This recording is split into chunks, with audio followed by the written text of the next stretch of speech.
All video games need easy mode. ¿Es realmente necesario que todos los juegos tengan modo fácil? No. Ahora ya, en serio. Los videojuegos desde sus inicios se han caracterizado por ser en su mayoría difíciles, con un reto de por medio para que el jugador sienta la satisfacción al momento de completarlo de que ha logrado algo importante. Anteriormente, en la época de las arcades, la dificultad era un tema más de mercadeo que de satisfacción realmente, ya que esa dificultad era aumentada adrede por las compañías para que el jugador, tú, gastaras más fichas en las arcades. A eso se le conoce como dificultad artificial.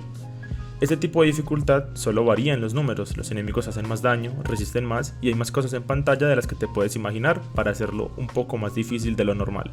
Pongamos de ejemplo a Contra, un juego de acción donde tenía una sola dificultad y donde si morías debías comenzar desde el inicio sin checkpoints. Podías gastarte el sueldo de un mes solamente pasándote el primer nivel. En los años siguientes, con la salida de las consolas de hogar, el método de dificultad elevada se fue eliminando de los videojuegos poco a poco hasta el punto que algunos juegos tenían selector de modos de dificultad.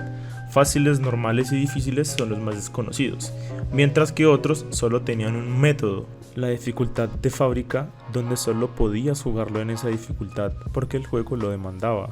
A día de hoy, los videojuegos han evolucionado al punto de que muchos de los juegos actuales no representan un reto como lo eran anteriormente, aseguran muchos jugadores. Pero, ¿y a qué se debe esto? Es muy sencillo. Si el juego tiene más facilidad en su gameplay, podrá llegar a jugadores más casuales en el tema y tanto ellos como los gamers de toda la vida disfrutarán de ese contenido.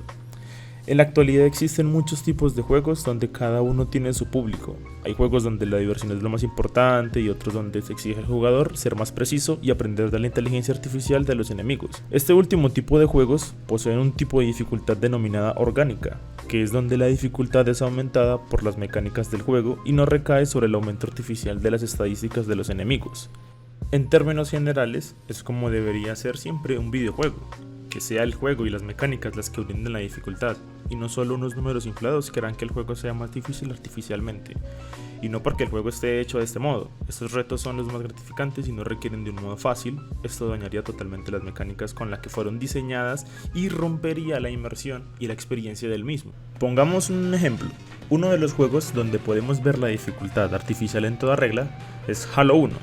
Cuando juegas en normal es demasiado fácil, hasta con una sala a mano te lo pasas. Pero al momento en el que se te sube la cabeza que puedes con todo y eres demasiado pro, pones el modo legendario y te la pasarás muriendo. Los enemigos se vuelven esponjas de balas, no fallan un solo disparo, el daño es tan ridículo que un solo enemigo representa tu muerte en un solo segundo.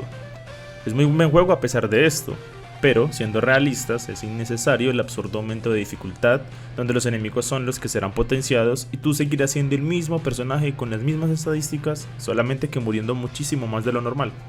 Por otro lado, el ejemplo perfecto para la dificultad orgánica es Sekiro.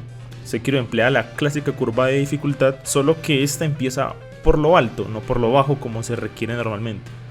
El juego requiere un poco más de técnica para poder empezar a moverte bien por el mundo.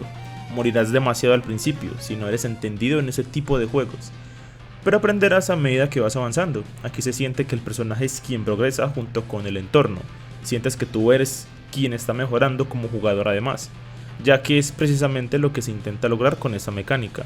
Esto requiere no solo esfuerzo físico, sino mental, donde deberás agudizar el tiempo de reacción ante los ataques de los enemigos. Es así como debería ser un juego, se siente natural, se siente parte del ecosistema que el creador de la obra quiso que tú percibieras en él. Porque al final, todos recordamos esos días que nos pasábamos horas delante de la televisión, intentándonos pasar ese nivel que no podíamos durante semanas, para después de tanto sufrimiento, poder llegar al apreciado final, donde sentirías que todo tu esfuerzo significó algo, donde cada muerte significaba un grito, una frustración más. Todo para poder llegar y ver esa escena final donde te decían felicidades por completar el juego.